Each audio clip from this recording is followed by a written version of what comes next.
my dad's getting a little bit older. He's in his like upper 50s and everything. He's kind of starting to slow down a lot. So I've been kind of trying to keep him, active and keep him going. So a couple years ago, I was able to convince him to go backpacking with me up in Big Sur, and that was just like, it was supposed to be 5 days, but he was a little tired and we only made it to the first marker. But it was a big accomplishment for him. And he was super stoked on it, had a great time, and then we came back, and then last January, after we went on that trip a couple years ago, I was able to convince him to go on a larger trip with me. And so we went, and like I said, the first time we only were able to make it to the first mile, or not the mile, but the first stop, which was about 6 miles straight up the mountain before he was done for the trip. But this time, we planned a trip throughout Zion National Park, and then straight from there we went to Antelope Canyon, and then we finished it off in the Grand Canyon. So picked up a map every place we went, and he trooped through it the entire time, and since then he's been active. He lives over in Wyoming, and sends me all of his camping pictures and everything that he does, and he goes fishing all the time now. It's cute. So yeah, kept these as a little reminder of everything. He got this little like Arizona nature calendar because he's like super into like bird watching and everything, so he wanted to be able to like identify the things that we saw out there. So just small little maps, but a lot of sentimental value. Okay. Oh, Thank you. mine is a purity ring. And so when I was 16, like I decided that I was going to wait until marriage to have sex and whatever and like all that fun stuff. And so I started dating this guy, and he and I were best friends since like middle school. And so we started dating when I was 16, and it was like the best relationship ever. And like we loved each other, and it was great. And he like made the same promise and everything. And then like 2 years into our relationship, we decided like, well, we're totally gonna marry each other. So like whatever, let's just like, I don't know, let's have sex, whatever. So like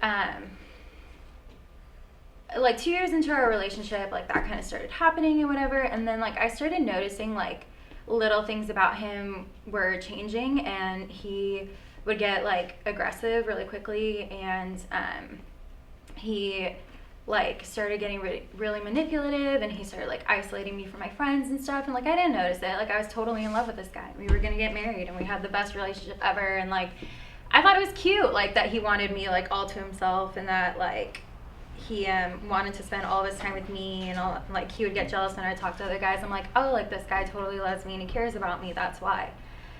And then like a year after that, like the hitting started, and he like started drinking and stuff. And so I was basically like, I stayed in the relationship because I really thought that he would change and that I would get my best friend back.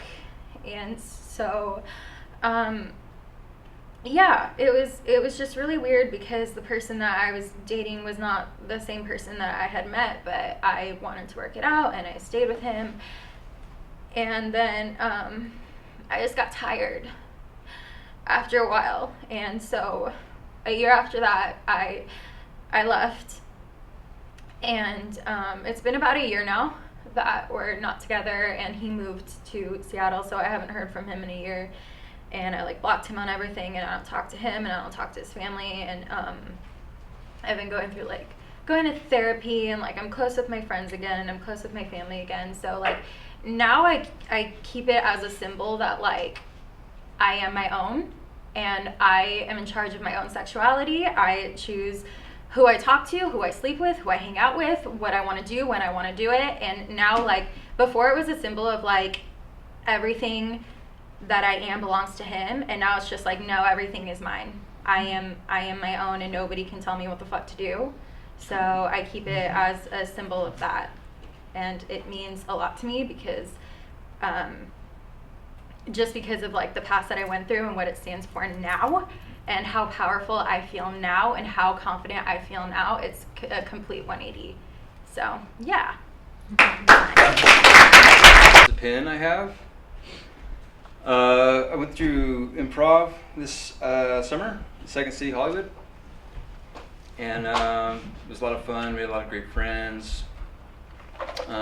Just going up to Hollywood Boulevard every Saturday, and I would see Orson Welles. I'd walk over his Hollywood Star every day, and just going in there with all the people and seeing all the pictures on the wall. Like my teacher came up in Chicago with Key and Peele. Keegan-Michael Key's a good friend of his, and when the movie came out, blanking on the name, Don't Think Twice. It was really good. Birbiglia wrote it. He went to the premiere and stuff and saw Keegan, and it was just really cool. So I kept this. Like I said, I don't save a lot of stuff. I collect basketball cards, I guess. I have since I was a kid. Other than that, though, this little pin. And then I'm going to collect them all. I want to go through the whole program. The conservatory. Question: did you see the movie? Yeah. Yeah. So what did you think about the fact that the some of the members of the comedy ensemble, you know, the improv team, didn't feel that they could do it without each other as a group? Could you relate to that? Yeah. You need the other person's energy, even doing drama. But yeah, especially in improv. Yeah. It's your yes handing, and yeah, you always need the people. Yeah. It's a very good movie. Yeah, I really think so. So I was actually struggling to find something that meant a lot to me at home, because I tend to lose stuff a lot, or they get put away, and then I can't remember where I put them. But I was able to track this down, and this actually was given to me last year by my best friend, one of my best friends, who went on a trip to China, and it was actually, he spent, I believe, roughly about a month at a monk temple, and he was learning like a bunch of like the monk ways, and you know, because he's a very Zen guy, so he likes doing all that kind of stuff and going on like trips and adventures. And I've gone on, I think, roughly about 5 trips with him over the last couple of years. He's like my closest friend, and he brought me back this. It's a nice little bracelet, and I like the colors too, like orange and white, and just like kind of like this like yin and yang type of vibe to it. And honestly, this, I mean, it resembles, for me, I think it resembles our friendship a lot. Just the fact that just the thought of bringing something back from China, because he asked me to go with him, but I just couldn't make it work at the time. But he's able to bring me this back as like a little keepsake or a token from his trip, and I really appreciated that. And I think with the majority of my friends is like sometimes, you know, we'll give each other little gifts every now and then, just remind ourselves, you know, how much we love each other's company and how fun it is to like know you and like be together in like this little cool group that I have. Yeah. So for me, this is about friendship and that bond that we have as buds. Wonderful. That's great. Okay, so this is my shark. His name is Sharky. He's actually older than me. He was given to me by my brother when I was a baby. It used to be his. The mythology of Sharky is that he scares away your nightmares. That was like, I think my brother picked him up from SeaWorld or something. But when I was born, he was given to me, and I've had him my whole life. I'm gonna have him forever. Not really. But yeah, he's just been a huge part of my childhood, and yeah, I believed the mythology when I was little, and it was true. It was definitely true when I was little. But he's been through hell and back. He's missing an eyeball. Yeah, like I moved last year, but didn't bring him with me, and it didn't feel right. And so I eventually, 2 months after moving out of my parents' house, had to go and get him because it wasn't right without him. But yeah, he just reminds me of the simpler times, back when life was pretty simple and easy and fun and playing in the grass and picking up clumps of grass and throwing them at your friend. I don't know if anyone else did that. But yeah, and then I kind of want to continue the tradition because he was given to me. So when my brother has kids, because he's married, I'm going to give it to them and continue the tradition. But he's really special to me. And I'm so happy that I have him. But yeah, like I said, he reminds me of when things were really simple and easygoing. Yeah.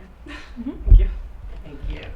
When I was about 8 years old, and it's something that hung in our house the whole time I was growing up. And there was a debate when he first made it because, yeah, I was about 8, so 4th grade or somewhere in there, or 8 to 10, 3rd grade. The Armstrongs. And I asked my dad, doesn't that mean that's possessive? You shouldn't have put that in there. So I had a discussion with my dad, my teacher, and it was a big deal about trying to figure out, and it's okay because it could be the Armstrongs' house, we finally decided, or it could just say the Armstrongs, the family, so it wasn't any big deal. But it brings back memories for me. We lived out in the country in El Centro, which is the Imperial Valley, way down in the middle of nowhere. And we lived out in the country, dirt road out front, canal out in front of that. We got our water from a canal. We had no pickup trash or anything like that. It was like Huckleberry Finn when I was growing up. It was great. I had a couple buddies and we just had BB guns and went around and had a great time growing up down there. But this I keep by my door at all times, and my wife keeps bugging me to hang it. And I've only lived in this house where we're at now 32 years, and I haven't hung it yet. But it's special to me when I see it. I think of my dad. He made it in like a adult continuation school, wood shop. He also made like a big giant park bench. He made a bunch of things, but this is special. I've drug this around with me for 60 years now, or more. So I brought this. Thank you. Okay, this is my iPod Nano. I've had it since I was about 10 or 11. This thing's really special to me because my older brother, he's 6 years older, he put all of his music on it, and so that's kind of like my introduction to music.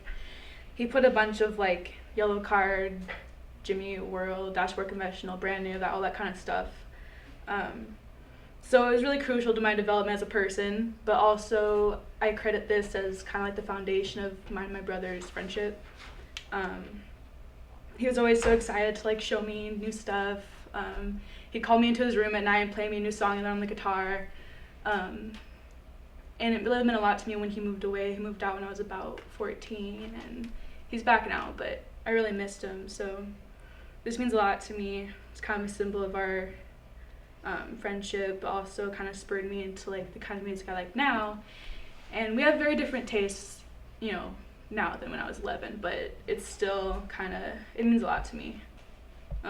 Still has the same music on it from 10 years ago because I can't change it, so there's a lot of weird stuff on there too, like Tenacious D, Wonder Boy, yeah, that's my personal favorite. But yeah, I've had this forever. It still works. I just listened to it last week.